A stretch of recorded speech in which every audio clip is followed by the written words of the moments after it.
बिस्मिल्लाहिर्रहमानिर्रहीम। अस्सलामुअलैकुम।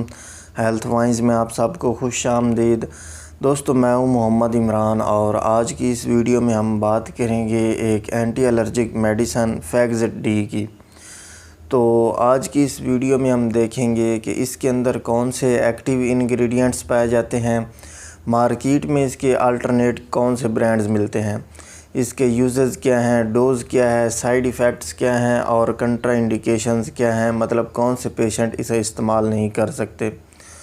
तो फ्रेंड्स, वीडियो शुरू करने से पहले मेरी आपसे रिक्वेस्ट है कि अगर आप चैनल पर न्यू हैं तो चैनल को सब्सक्राइब कर लें और बेल आइकन पर क्लिक कर दें ताकि आपको मेरी हर नई आने वाली वीडियो का नोटिफिकेशन बर वक्त मिलता रहे।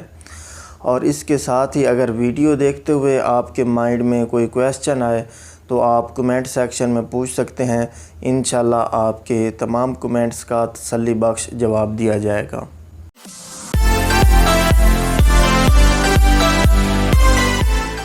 तो सबसे पहले बात करते हैं फैगजेट डी के एक्टिव इंग्रेडिएंट्स की। तो इसमें फेक्सोफेनाडिन 60 mg की मिकदार में पाया जाता है और सूडोएफिड्रिन 120 mg की मिकदार में पाया जाता है। फेक्सोफेनाडिन एक H1 receptor anti histamine medicine है और सूडोएफिड्रिन एक नेज़ल डीकंजेस्टेंट मेडिसन है। तो ये दोनों मिलकर एलर्जी के लिए, मतलब एलर्जी को ट्रीट करने के लिए यूज़ होती हैं। तो मार्केट में इसके अल्टरनेट ब्रांड्स की बात की जाए तो ये आपको एलेक डी के नाम से मिल जाती है, फिनाडीन डी के नाम से मिल जाती है और फैक्सो डी के नाम से मिल जाती है। ये इसके चंद मशहूर ब्रांड्स हैं। इन नामों से आप इसे मेडिकल स्टोर या फार्मेसी से परचेज़ कर सकते हैं। तो ब्रांड नेम जो हैं ये एरिया और डॉक्टर के हिसाब से चेंज होते रहते हैं, जबकि जेनरिक जो है ये सेम रहता है। अब बात करते हैं इसके यूजेस की। तो जैसा कि मैंने बताया है कि ये एलर्जी को ट्रीट करने के लिए दो मेडिसन का कम्बिनेशन है। तो इसे एलर्जिक रिनाइटिस के ट्रीटमेंट में यूज़ किया जाता है। अब एलर्जिक रिनाइटिस क्या चीज़ है, इसकी अलामात क्या हैं। तो एलर्जिक रिनाइटिस एक ऐसी कंडीशन है जिसमें किसी एलर्जन की वजह से, किसी पोलन की वजह से, किसी डस्ट की वजह से, जिस चीज़ से आपको एलर्जी हो, आपके नाक की जो अंदर वाली साइड है इसमें सूजन हो जाती है, इन्फ्लेमेशन हो जाती है। इसके साथ ही आपको छींकें बहुत ज़्यादा आती हैं, आँखों से पानी आता है, आँखों में ख़ारिश होती है, नाक के अंदर ख़ारिश होती है और खांसी भी रहती है। तो इस तरह की एलर्जी की अलामात हों तो हो सकता है आपको एलर्जिक रिनाइटिस का मसला हो चुका हो। तो इसके ट्रीटमेंट में इसे यूज़ किया जाता है।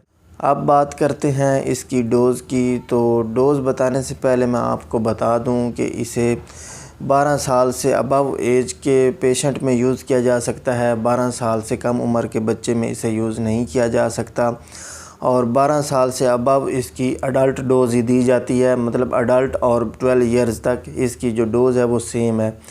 तो इसकी एक टैबलेट दिन में 2 मरतबा अमूमन प्रेस्क्राइब की जाती है। तो अगर कोई पेशेंट जो है उसे गुर्दों का मसला है, रीनल पेशेंट है, उसमें इसकी एक टैबलेट डेली प्रेस्क्राइब की जाती है। बात करते हैं इसके साइड इफ़ेक्ट्स की, मतलब इसके इस्तेमाल से आपको कौन कौन से नुकसानात हो सकते हैं। तो वैसे तो ये एक वेल टॉलरेटेड ड्रग है, इसके साइड इफ़ेक्ट बहुत ही कम है अगर इसे इसकी प्रेस्क्राइब डोज़ के मुताबिक लिया जाए। लेकिन बाज़ औक़ात इससे आपको नौज़िया का मसला बन सकता है, मतलब जी कच्चा होता है, ऐसे महसूस होता है जैसे वोमिटिंग आने लगी है लेकिन वोमिटिंग नहीं आती। इंसोम्निया का मसला बन सकता है, नींद की कमी का मसला बन सकता है, भूख की कमी का मसला बन सकता है, ड्राई माउथ का मसला बन सकता है और बैक पेन का मसला बन सकता है। इसके अलावा बाज़ औक़ात पैल्पिटेशन यानी पसीना वगैरह बहुत ज़्यादा आता है। तो इस तरह के मसाइल जो हैं, साइड इफ़ेक्ट्स जो हैं वो देखे गए हैं, जो कि पेशेंट टू पेशेंट वेरी करते हैं। हर पेशेंट में सारे साइड इफ़ेक्ट शो नहीं होते। अब बात करते हैं इसकी कंट्रा इंडिकेशंस की, मतलब कौन से पेशेंट इसे इस्तेमाल नहीं कर सकते। तो ऐसे पेशेंट जो इससे हाइपर सेंसिटिव हों यानी एलर्जिक हों वो इसे इस्तेमाल नहीं कर सकते। इसके अलावा ऐसे पेशेंट जिन्हें हाइपरटेंशन का मसला रहता हो, यानी हाई ब्लड प्रेशर का मसला रहता हो, या ऐसे पेशेंट जिन्हें हार्ट प्रॉब्लम हो, उनमें इसे इस्तेमाल करते वक्त एहतियात करनी चाहिए। डॉक्टर के मशवरे के बगैर बिल्कुल इसे यूज़ नहीं करना चाहिए।